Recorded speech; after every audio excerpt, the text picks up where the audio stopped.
quitting politics. Is that an eventuality? Is that a decision you have made already? No, there's no chance in the world that I'll ever come to that conclusion on the basis of whatever difficulties. But the fact that your family believes that you are in danger is of grave concern to you and your family. Of course, that creates a pressure, and but you must always take into consideration that the family is not in the kitchen, did not decide to move into the kitchen, and they looking at things from reading newspapers, and they develop fears, and those fears sometimes are completely out of place, and sometimes they have reasons to be fearful when in particular they hear about police reports and about death threats and all of that. So it's natural that any family will be worried. But that's what we have to struggle with all the time, by the way, throughout, that our families sometimes do not approve our involvement in the struggle for liberation in the beginning, or at the beginning in the first place. So you have to contend with that. Can you give us a sense of these death threats, the frequency thereof, if they've been made to you directly or any of your family members, and what the content of those threats are?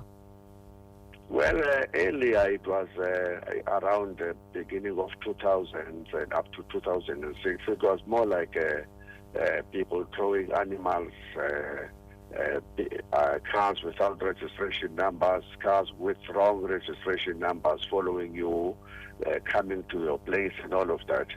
In 2010, it was a letter that just said that you're going to follow Sifularo. And in 2012, a week after the Congress, it was the head of cabinet intelligence who came telling me that they have picked up information that the Iranians are plotting to assassinate or poison me, and then but disappeared. Even though yesterday my secretary received an SMS that he would like to come and see me and give me a feedback. Can you think of anyone or an organization that you would have upset to a point that you would receive death threats? I'm sorry, I don't understand the question, Sabisa. Can you think of anyone or an organization that you would have upset so much that it would lead to death threats?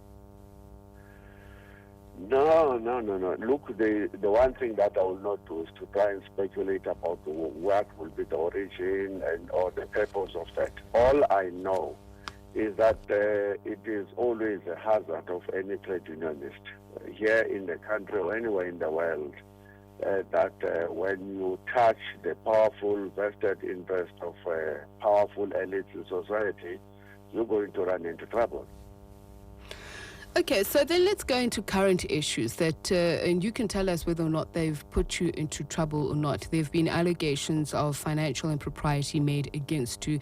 This is the subject of an investigation. But you've also come out, I understand that you've made an 87-page document submission to that Commission of Inquiry accusing some trade union federation leaders of abandoning the agenda of the unions, the federation, in an attempt to appease government, AC leadership, as well as the SACP. Can you confirm this? No. Firstly, the allegations of impropriety is a matter that is being raised in the newspaper in February, March, April, May this year. The death threats were September 2012 and before that. And so there can be no link between the two. And secondly, the issue of those allegations and or whatever the politics involved in it is a matter that COSATU is engaged with through the internal process you are referring to. And none of us are allowed to speak about that process in public. So I'm not going to be able to say, Okay. yes, I've made a submission and what is the content of the submission. Okay, let's not deal with the content then, but let's deal with what is clearly playing itself out to the public, and that is what seems to be very deep divisions within the Federation, accusations and counter-accusations amongst leaders within the Federation. Is it at a point that not only would it lead to a political fallout, but it could perhaps make you vulnerable to security threats? Again, I don't want to make a connection between that difficult internal process of COSATU and the death threat. I think it will be completely unfair to suggest that.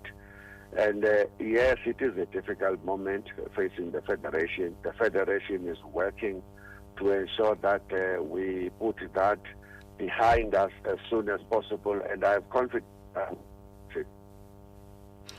And just finally, Mr. Vavi, are you confident that you have the support of your comrades, of your fellow leadership structures within the Tripartite Alliance in this difficult moment that you describe of receiving these death threats, so much so that your family believes that perhaps you should consider quitting politics as a result thereof? I can again speculate on behalf of individuals. It's difficult. But as I was saying all over, there is nowhere where either the ANC or the SACP or anyone else would have in their structure decided that let's go for this man. There's no such a thing.